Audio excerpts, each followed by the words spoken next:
Hello friends, welcome to PanaceaTutor. Today we are going to discuss an important concept of your microeconomics, that is competitive market structure. So in competitive market structure, we always study the perfect competition. So in this video, we will study the meaning of market structure, perfect competition, its meaning, its characteristics, and most importantly, short run and long run equilibrium of firm and industry. So what is the meaning of market? Market ज़रूरी नहीं होता कि एक physical place ही हो. Market एक ऐसी जगह को भी बोला जाता है जहाँ पे सिर्फ एक्सचेंज एलिमेंट आए. एक्सचेंज एलिमेंट जहाँ पे आए उसको भी मार्केट बोला जाता है. तो जहाँ पे एक्सचेंज एलिमेंट आता है वो ऑनलाइन ट्रांजैक्शंस भी हो सकती हैं एंड वो ऑफलाइन ट्रांजैक्शंस भी हो सकती हैं. तो मार्केट एक ऐसी प्लेस है जहाँ पे कमोडिटीज बाय और सेल करी जाती है. जनरली लोग सोचते हैं कि वो प्लेस है जहाँ पे कमोडिटीज बाय या सोल्ड करी जाती हैं, बट आइडिया ऑफ लोकेलिटी और प्लेस नेसेसरी नहीं है. मतलब कि it is not necessary that market should be a physical place.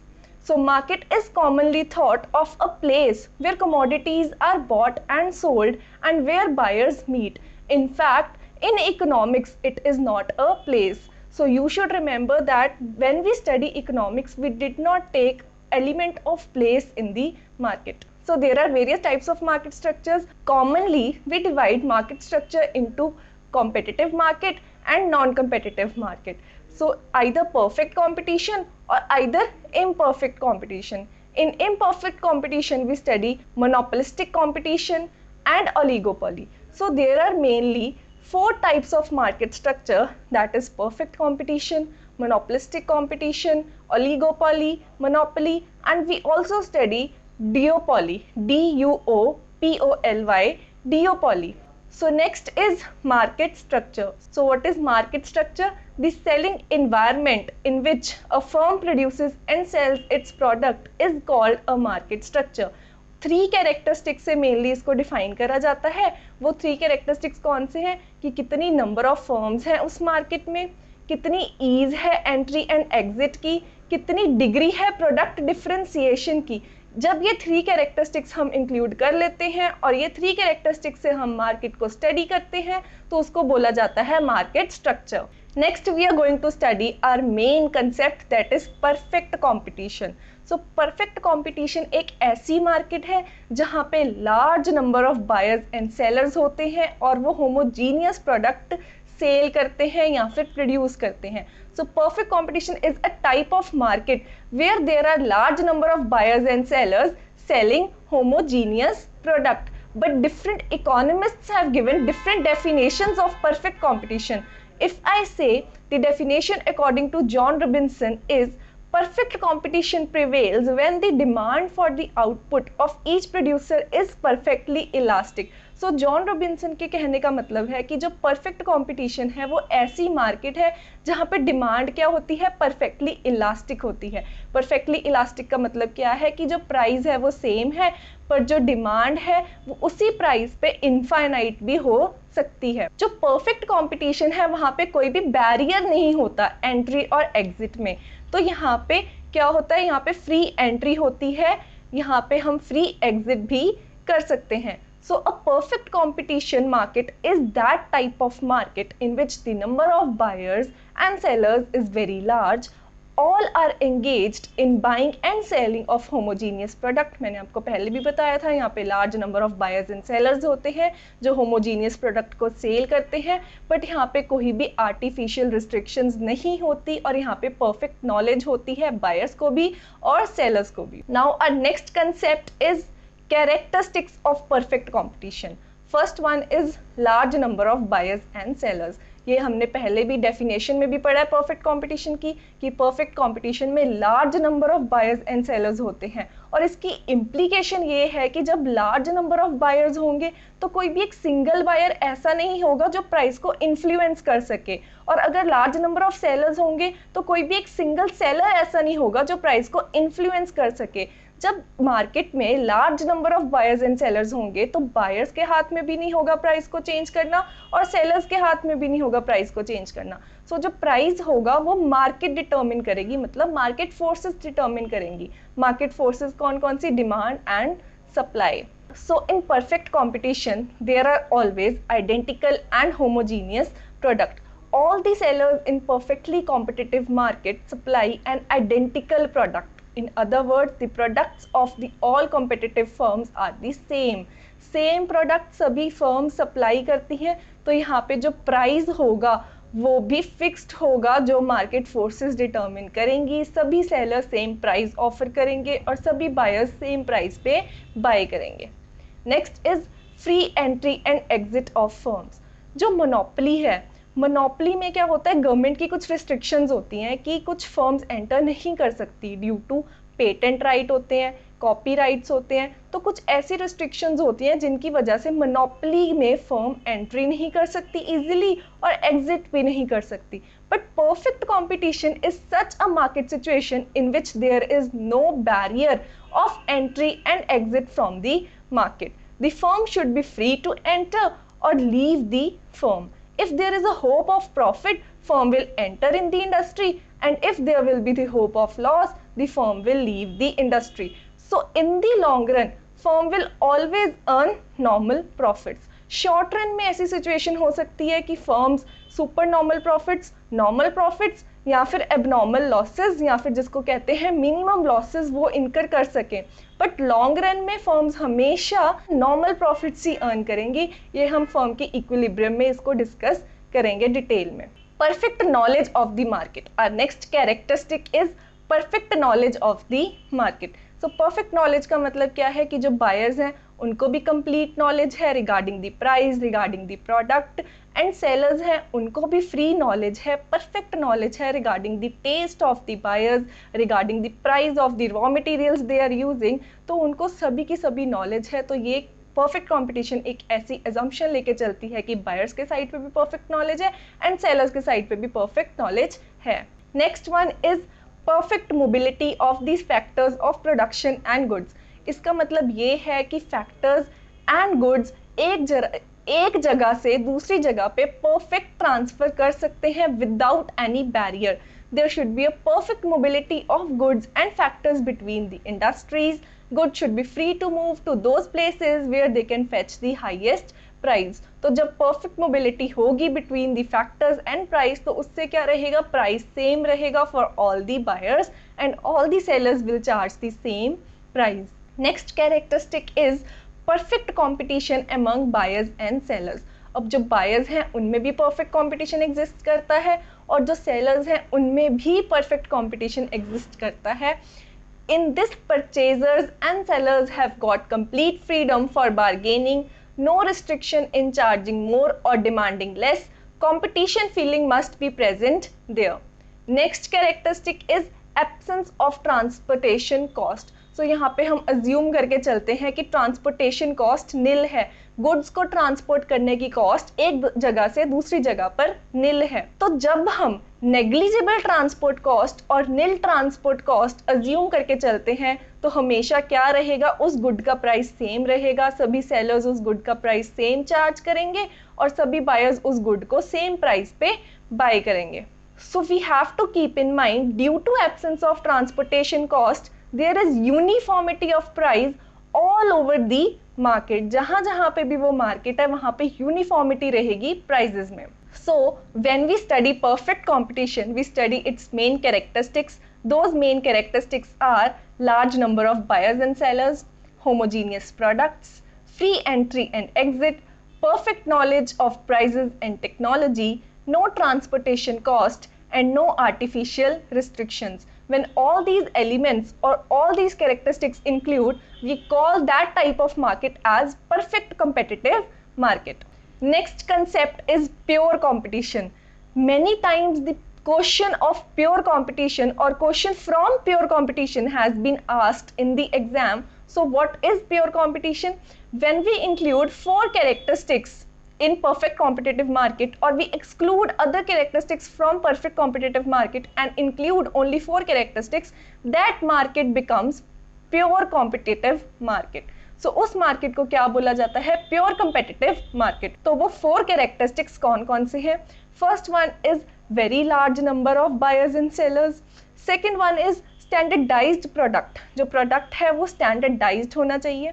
Next is price takers and last one is free entry and exit. तो जब हम बाकी सारे कैरेक्टरिस्टिक्स परफेक्ट कंपटीशन में जो भी हमने पढ़े हैं अभी पीछे, वो हम सारे एक्सक्लूड कर देते हैं और ओनली 4 कैरेक्टरिस्टिक्स इंक्लूड करते हैं, तो वो कंपटीशन परफेक्ट कंपटीशन ना रह के प्योर कंपटीशन की फॉर्म ले लेता है, उसको हम प्योर कॉम्पिटिटिव मार्केट बोलते हैं। Now we will study most important concept of this topic, that is equilibrium of firm and industry under perfect competition. So इस equilibrium read करने से पहले हमें ये पता होना चाहिए कि एक firm का meaning क्या है और एक industry का meaning क्या है। So firm का meaning according to R.L. Miller, firm is an organization that buys and hires resources and sells goods and services. तो फर्म एक ऐसी ऑर्गेनाइजेशन है जो बाय करती है, हायर करती है रिसोर्सेज को और उसको सेल करती है, अपने गुड्स को ट्रांसफॉर्म करके, रॉ मटेरियल को गुड्स में ट्रांसफॉर्म करके उसको सेल करती है, उसको बोला जाता है फर्म। बट एक इंडस्ट्री ऐसी होती है जब हम सभी फर्म्स का हॉरिजॉन्टल समेशन कर लेते हैं तो उसको इंडस्ट्री बोला जाता है। So according to Lipsey, firm is the unit that employs factors of production to produce commodities that it sells to other firms, to households or to government. तो फर्म एक सिंगल एंटिटी है। इससे हम इन दोनों की डेफिनेशन से, जो R.L. Miller की अभी हमने पढ़ी और लिप्सी की अभी हमने पढ़ी, इससे हम ये कंक्लूड कर सकते हैं कि firm is a single entity. But अगर हम इंडस्ट्री की बात करते हैं तो इंडस्ट्री समेशन होता है फर्म्स का। जब हम सारी फर्म्स को इंक्लूड कर लेते हैं तो उसको बोला जाता है industry. Next we are going to study conditions of equilibrium of a firm. So firm के इक्विलिब्रियम की कंडीशंस 2 है, that is MC should be equal to MR। MC होती है marginal cost, MR is marginal revenue. Marginal cost का meaning हमें पता है, addition made to the total cost is known as marginal cost, and marginal revenue means addition made to the total revenue is marginal revenue.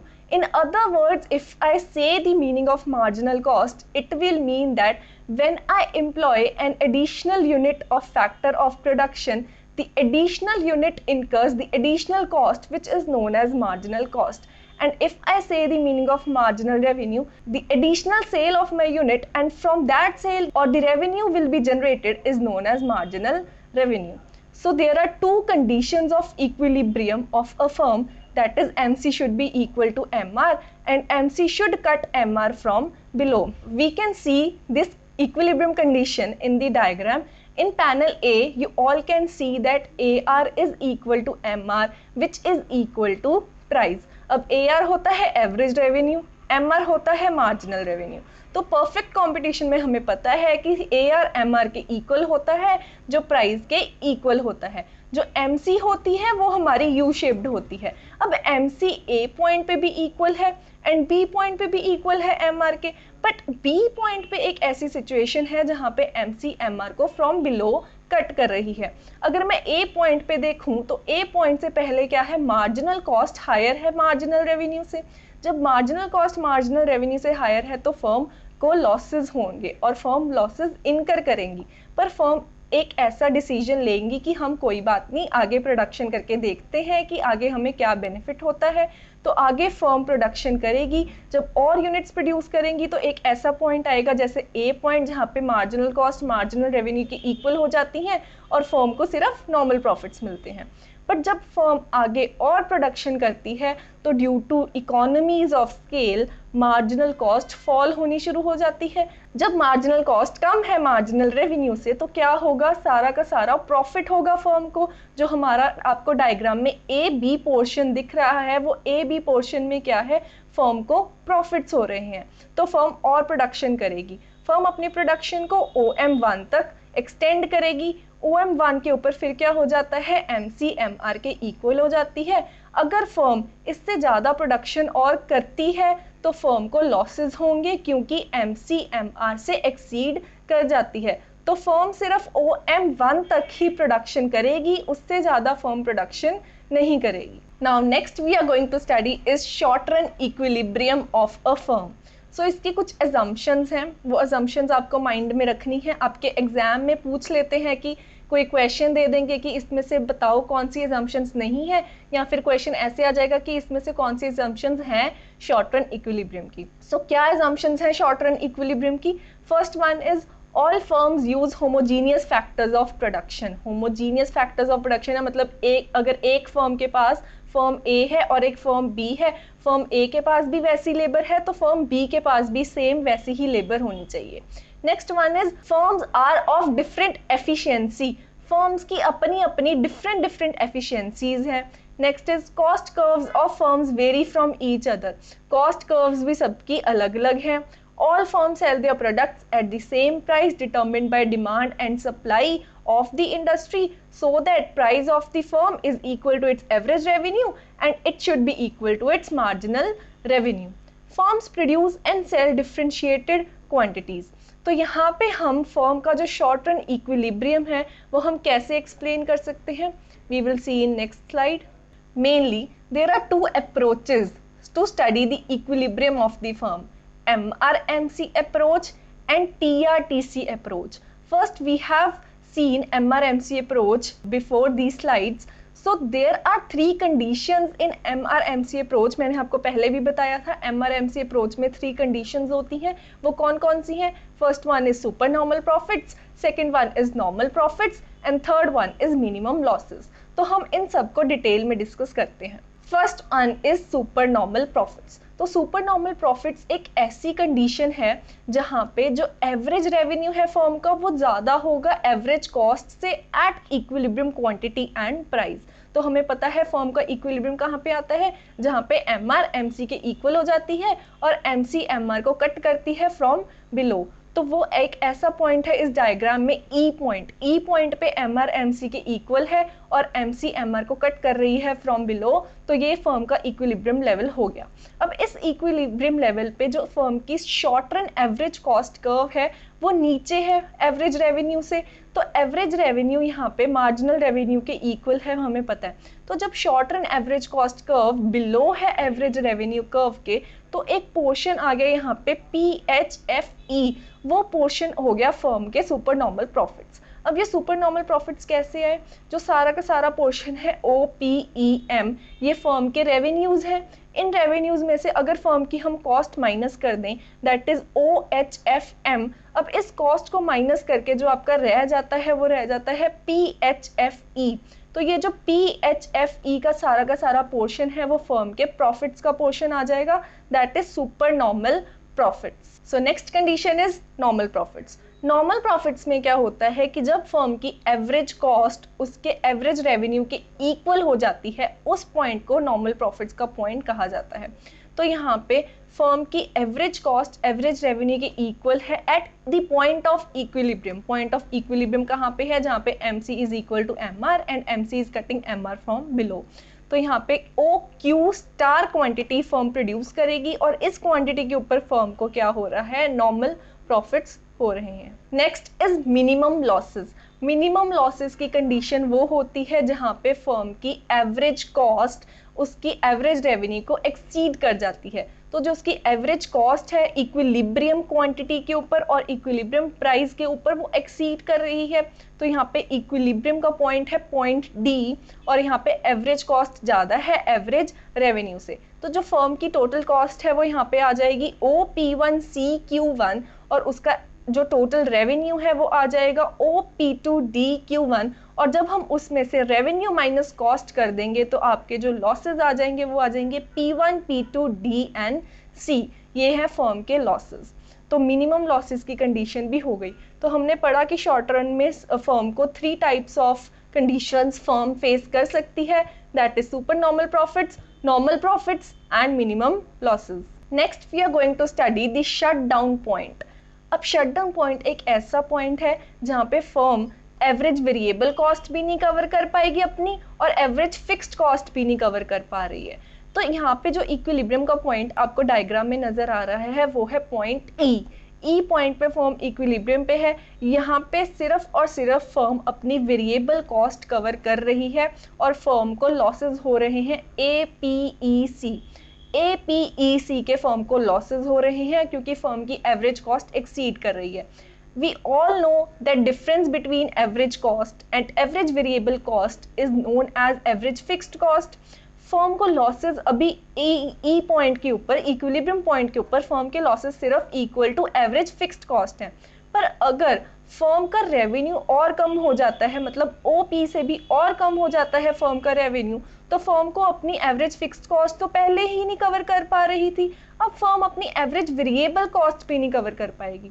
जब firm अपनी average variable cost भी नहीं cover कर पाएगी और एवरेज फिक्स्ड कॉस्ट भी नहीं cover कर पाएगी तो फर्म को शट डाउन करना पड़ेगा, मतलब फर्म को अपने ऑपरेशंस बंद करने पड़ेंगे. तो इसलिए जो पॉइंट ई है उसको शट डाउन पॉइंट बोला जाता है, बिकॉज अगर इस पॉइंट से और रेवेन्यू फर्म का बिलो हो जाता है, कम हो जाता है, तो उस पॉइंट को शट डाउन पॉइंट बोला जाएगा, क्योंकि फर्म अगर इससे और कम अपने रेवेन्यूज अर्न करेगी तो फर्म को अपने ऑपरेशंस को बंद करना पड़ेगा. Next we will study is TRTC approach, that is total revenue और टोटल कॉस्ट अप्रोच.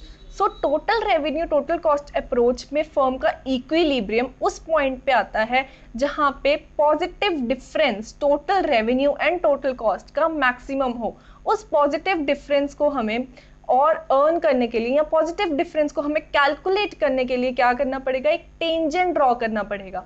अगर वो टेंजेंट पे फर्म का रेवेन्यू और कॉस्ट का जो डिफरेंस है वो मैक्सिमम आ जाता है तो वो फर्म का इक्विलिब्रियम का पॉइंट होगा. We all know that in perfect competition, total revenue curve of the firm is upward sloping. अब वो upward sloping इसलिए होता है क्योंकि यहाँ पे प्राइस होमोजीनियस रहता है, हर लेवल ऑफ आउटपुट के ऊपर प्राइस सेम रहता है. तो जब सेम प्राइस एक पॉजिटिव डिफरेंट इंक्रीजिंग क्वांटिटीज के साथ हम मल्टीप्लाई करेंगे तो टोटल रेवेन्यू कर्व क्या आएगा, वो भी एक स्ट्रेट लाइन 45 डिग्री लाइन आएगा. This is because the firm sells small or large quantities of its product at constant price under perfect competition. मैंने आपको पहले भी बताया कि फर्म का यहाँ पे क्या होता है, कांस्टेंट प्राइस होता है. वो जो कांस्टेंट प्राइस पॉजिटिव क्वांटिटीज के साथ मल्टीप्लाई होता है तो जो टोटल रेवेन्यू आएगा वो इंक्रीज आएगी टोटल रेवेन्यू में, but at the same difference. If the firm produces nothing, total revenue will be zero. The more it produces, larger is the increase in total revenue, hence TR is the linear and slopes upwards. ये हमें पहले से पता था. So we will see the point of equilibrium with the help of diagram. So you can see that at the upper panel of the diagram, output is shown on x-axis, TR and TC is shown on y-axis. As we all know that TR is the positive straight line upward sloping, that is 45 degree line, and TC curve starts from the y-axis, that is from E point. Why it starts from the E point? Because when the output level is 0, there is some fixed cost. When we include that fixed cost, then TC will obviously start from the y-axis. See, at G point, TC is equal to TR. So this point will be known as break-even point. And at H point too, TC is equal to TR. So this point will also be known as break-even point. Before point G, TC exceeds TR. When TC is more than TR, that is total cost is more than total revenue, firm will incur loss. At point G, TC is equal to TR, so firm will incur normal profits. But the difference between TC and TR from point G to H is positive, that is TR is more than TC. When TR will be more than TC, firm will generate profits. जहाँ पे firm का profit maximum होगा, वो maximum profit का point firm का equilibrium point होगा. H point पे क्या हो रहा है, H point पे TC TR के equal है, यहाँ पे भी firm को normal profits मिल रहे हैं. After point H, TC exceeds TR. When TC exceeds TR, firm will incur loss. In the lower panel, profit curve is shown. Profit curve is starting from the negative axis. It is starting from the negative axis because before the point G, firm is incurring losses. So profit is shown in the negative. That is, there are no profits but losses. At point G, firm is earning normal profits. Normal profits में क्या होता है, profit zero होता है, सिर्फ firm को अपनी cost cover हो रही होती है. तो एल पॉइंट के ऊपर प्रॉफिट्स हो गए zero. But at point M, firm is incurring maximum profits. So equilibrium of the firm will be at the quantity OM. After point M, फिर से profits decrease हो रहे हैं. So profits decrease होके फिर से negative में चले जाएंगे. Next we are going to study is short run equilibrium of the industry. Now the condition for this is SMC should be equal to MR, which should be equal to AR, and it should be equal to SAC. But full equilibrium of the industry is share accident. इसका मतलब ये है कि industry में full employment की situation बहुत ही कम, rare cases हैं कि फुल इक्विलिब्रियम की कंडीशन इंडस्ट्री में आ जाए. तो फुल इक्विलिब्रियम की कंडीशन इसलिए नहीं आ सकती बिकॉज इंडस्ट्री में बहुत सारी फर्म्स हैं.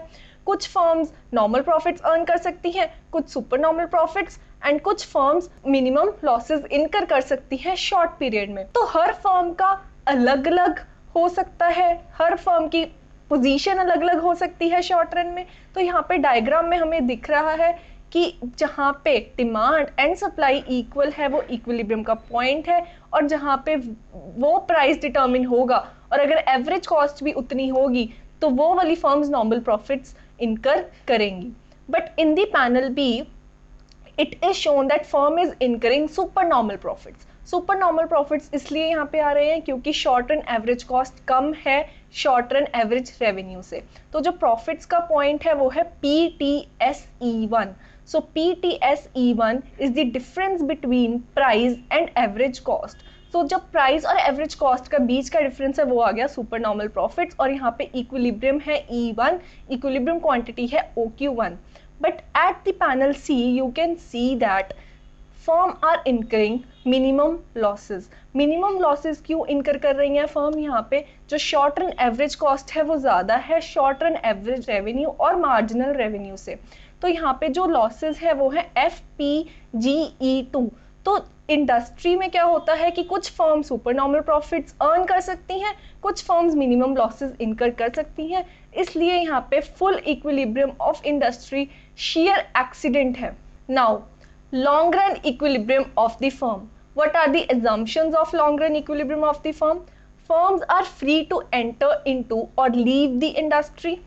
All firms are of equal efficiency. All factors are homogeneous.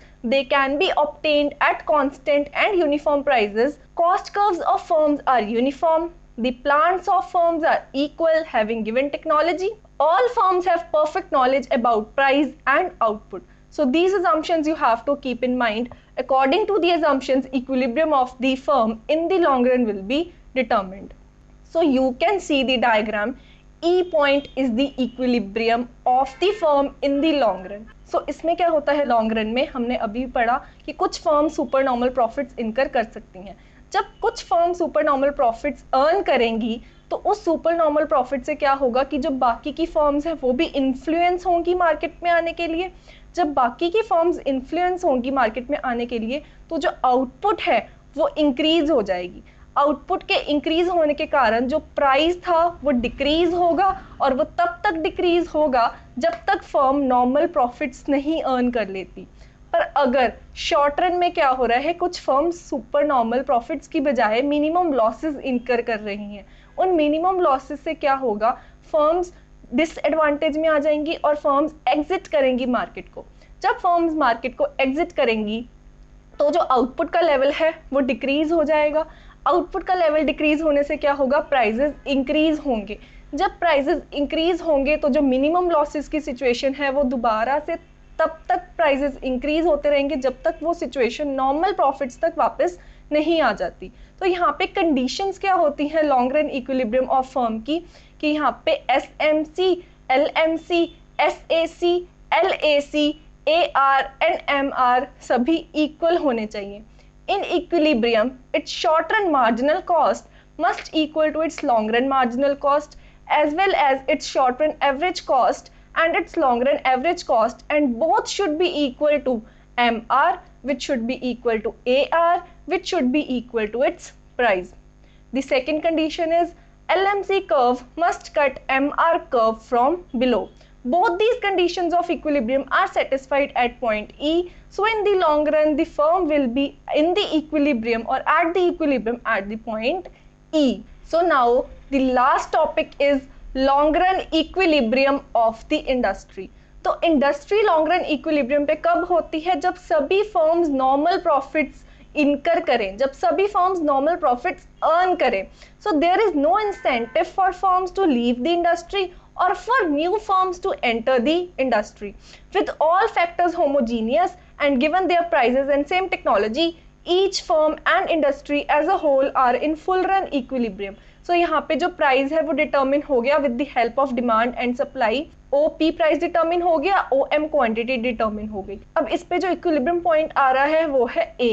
अब A पॉइंट के ऊपर SMC, LMC, SAC, LAC, AR and MR सभी इक्वल हैं. तो इस A पॉइंट के ऊपर जो क्वांटिटी है फर्म की वो है OQ, प्राइस है OP, पर इंडस्ट्री इक्विलिब्रियम में यहाँ पे है क्योंकि सभी फर्म्स नॉर्मल प्रॉफिट्स इनकर कर रही हैं लॉन्ग रन में.